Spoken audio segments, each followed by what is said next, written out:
Uh, really excited for an opportunity for our team to go play in the Armed Forces Bowl. This has been one of those great bowls that has been around for many, many years. We got a great opponent in Mississippi State. Coach Leach, got a ton of respect for him and what he's done at all the different places that he's been at. But I think it's going to be a great matchup for us and them. I think we're going to be able to really, from a fan standpoint, I think it's going to be a great game to come watch and see. Those of you that get to come, those are watching on TV, obviously, I think it'll be a great game from a matchup standpoint. But we're excited about it. Our team's excited about it. Players are excited about it. It's been a fantastic year for us, obviously, down to the wire the other night, but still can't be more proud of these young men and what they've done and the type of season that they've had. And now we get an opportunity to continue to play one more game and to have a chance to play in such a great bowl and be a part of this experience. I know we're looking forward to it, and I'm excited for it for our players.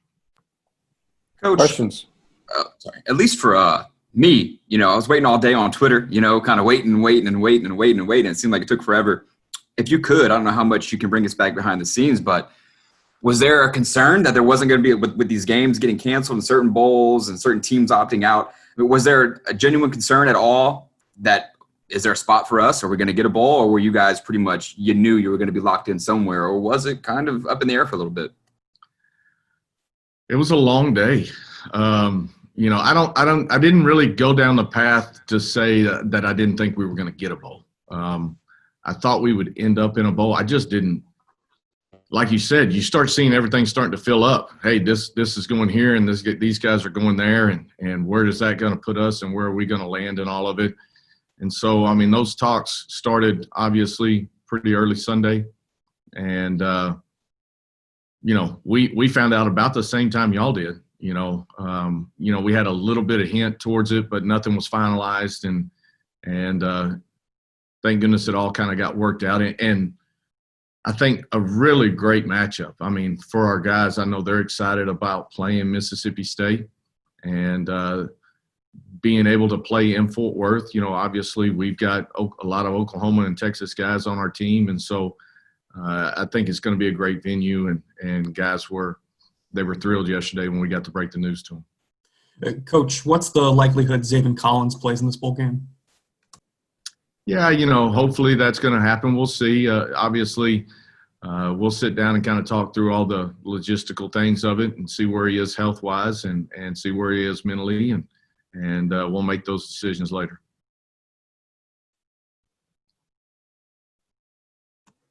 With all of the chaos of the season, we haven't really talked about what a bowl game would mean for you guys, in terms of the program. Obviously, this year is a little bit different, but you guys earned the right for that. So what does that mean for not just this season, but, to continue on to next year? Yeah, Kelly, I think it's obviously it's a very important component. These guys have been through the highs and some of the lows of college football as far as, some disappointing games here and there.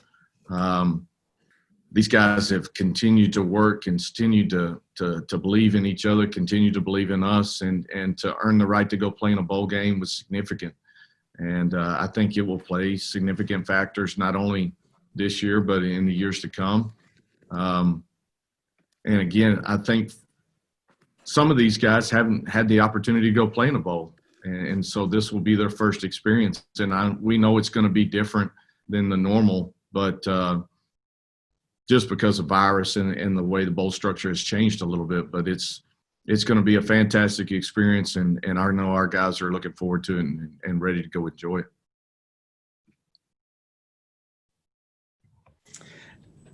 The ability to prolong the day and play one more time. We talk about the meaning of bowl games. Sometimes it's the preparation. You guys don't get much preparation, but for this team, you mentioned some of these guys haven't been in a bowl. It's been 3 years. They had games taken away from them this year, so it was a shorter season, and then it was such a great season. It seemed like such a tight group. Just to be able to play together one more time, it seems like that probably has even extra significance for this particular team more than probably most across the country. I think you're 100% right on that. I mean, this group, they're so tight. They've grown so close together, and they've come together in such a, I don't know, special, magical type of way. And I think for them, the opportunity to go play one more time with this group, every year you got seniors that graduate, seniors that move on. Every team is different. Every psyche of every team is different. It has been magical for this group. And, to be able to know we've got one more game that we can go play it with who we got, way it's been all year long. I think they're all looking forward to that opportunity. And I think it goes back to what you said. They've earned the right to play in this game. But, we lost some games this year because of virus and COVID and haven't got the amount of games we normally get to play. So, yeah, it's going to be a quick turnaround really for us. But obviously, with that being said, I know our guys will be excited to play one more, excited to go through the preparation of that, and then just the enjoyment of what that means to go play in a bowl game. And, I don't think you guys played a game in Texas this year, which is rare, and you have so many kids on the roster from Texas. Do you anticipate that being, a really nice experience for a lot of those guys to have, family be able to watch them in Fort Worth? Absolutely. Absolutely. I think, like you said, generally we're playing at least one game down there, right? And whether that's at SMU or whether that's at Houston, we were supposed to go to Houston this year. So this is kind of be our game that we'll be able to kind of spotlight, and guys will have a lot of family and friends around those areas and be able to, and, kind of looking at how the ticket part is going to be able to break down or not break down. Hopefully some of their families will get to come and be a part of that. And so I think, especially for those guys in that area, it'll be special to be able to play this game in Fort Worth. And then obviously, Oklahoma, the drive is not far. And so for those families to be able to get down there and be able to spend that time too is going to be, I think, special to kind of wrap up our season and kind of put a bow on it at Christmas time, if you will. All right. So one quick follow-up. There's been a lot of talk about families being able to watch kids at bowl games. Are there no assurances ticket-wise, or is it too soon just for you with this particular bowl? I guess are families not necessarily guaranteed a ticket to these games?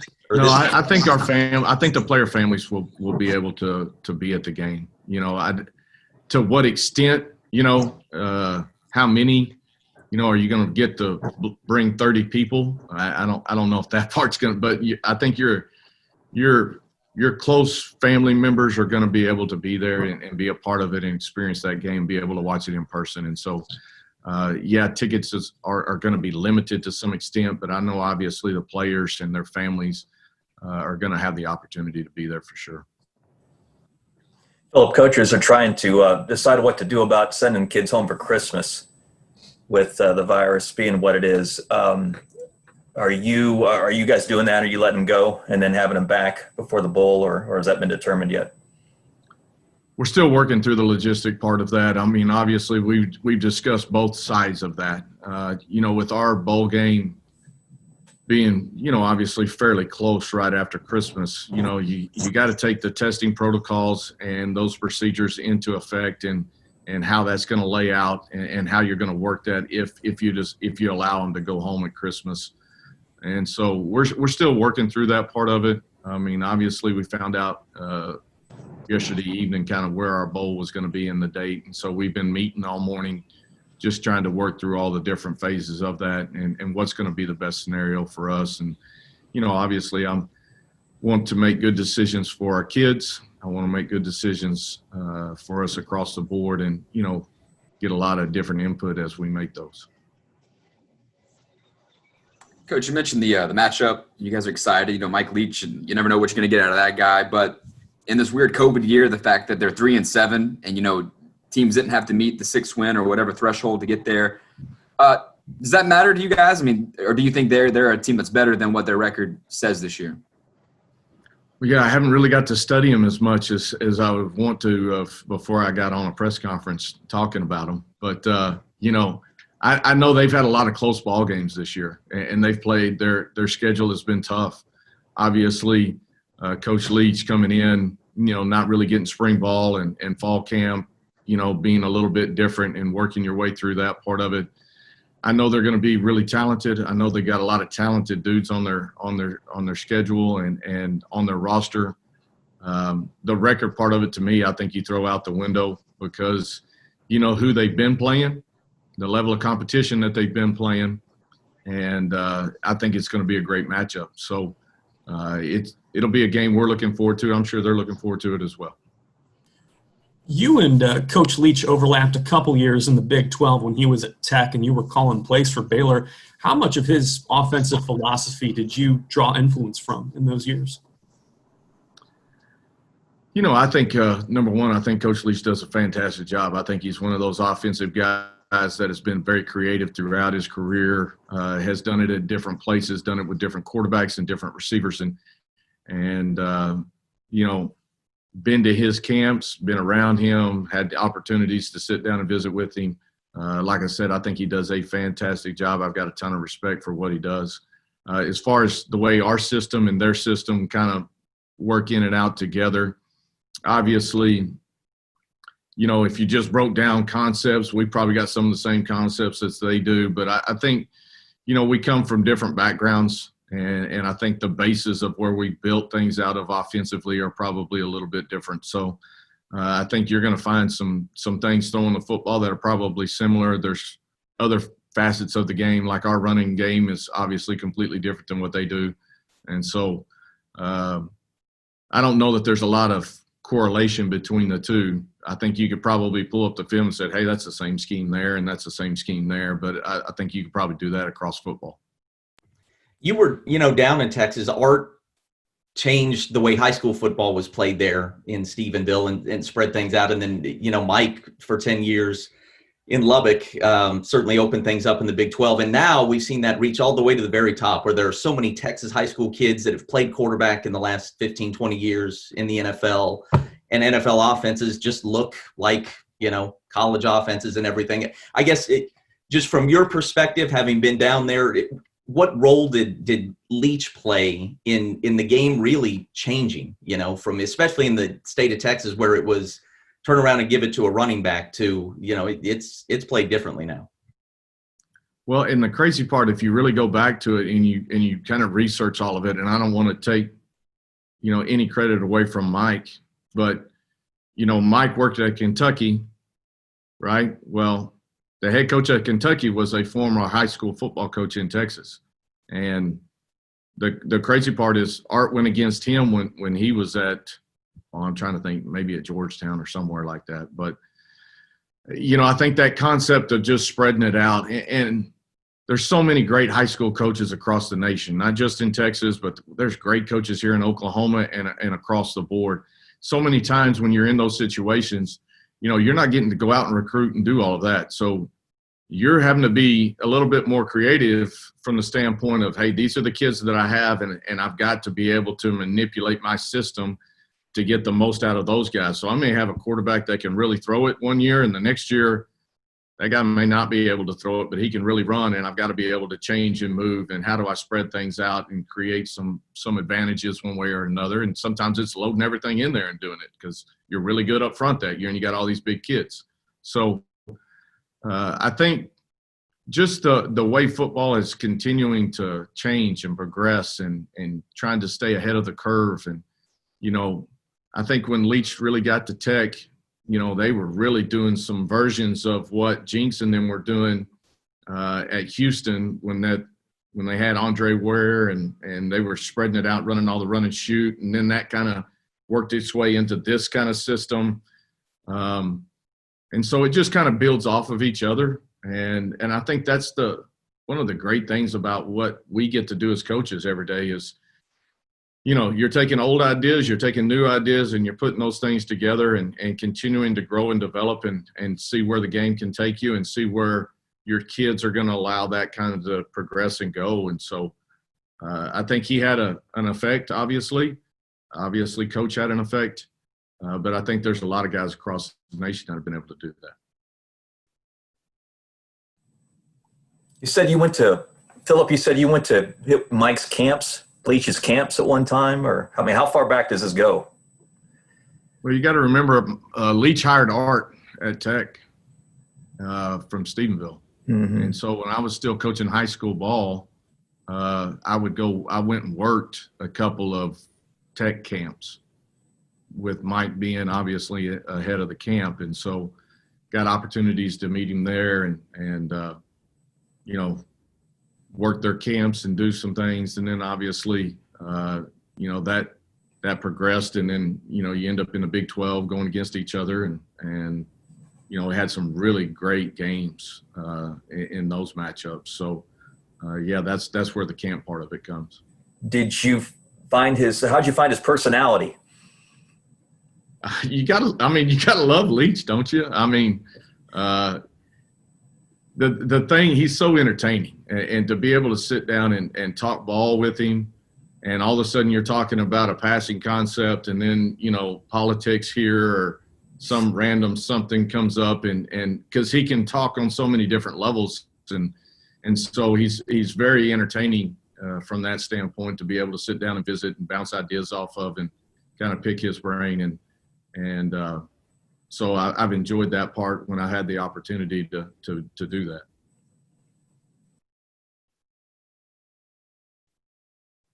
So that quirky side we see on these interviews and whatnot, that's not something for the cameras. He's actually kind of like that. Just a different type of guy. Yeah, you know, I think Coach Leach, he's got his own personality, and it's unique to him, and he doesn't put on any, in my opinion, he doesn't put on any facades out there. I mean, he is who he is, just like I am who I am, and you know, this is who you're going to get. So no, that's him. Anything else for Coach? Yeah, I got one more with the playoff rankings and that hot discussion yesterday. You know, Cincinnati being left out the top 6, and then Coastal being ranked behind Iowa State, and just all the G5 and how they relate to the Power 5. I asked about it last week, about the gap maybe closing. I guess maybe your thoughts on the ranking, the system. You think there needs to be an overhaul? Do you agree with the way things have kind of shaken out, or how do you kind of view all that? You know, that's obviously above my pay grade, you know, but from my stance, you know, I think we just need to try to create a way where a team like a Cincinnati, a team like Tulsa, a team like Coastal, a team like Central Florida a couple of years ago, and some others that have gone out there. I mean, you can talk about San Jose State this year, you know, that has had a great year. There just needs to be a path that you're going to have an opportunity to go compete for it. And I think that's all anybody's really asking for. You know, do I think those are the top 4 teams? I mean, those are really good teams. You know, whoever is going to be number 5 and number 6, they're going to be mad that they're not in the top 4, right? And you're going to debate that. And if you're a fan of the team that got left out, you're going to be really hacked off, and you're going to, you know, do everything you can to talk about it. But I just think there needs to be a pathway for a team like Cincinnati or us or whoever those ones that I mentioned has a chance to get into that rotation and see what happens. There's special years that happen. There's special teams that happen. And right now, the only path that I see for a team like us to be able to make that happen is you got to have a really good year, and you got to finish it really well, and you got to start high in the rankings, in the college football rankings when it first comes out. If you don't start high, if you started outside of it, you're never going to climb that ladder to get back in it. So it's almost like you got to put 2 tremendous years back to back and go basically undefeated, and have some good opponents on there for you to even have a chance to break into that. And I just would like to see a pathway for a team to come and have a special year with a special group of guys and have a chance to go play for it. That would be my take, if you will. Hey, Coach. Appreciate you. Anything else for Coach? All right. Thank you all.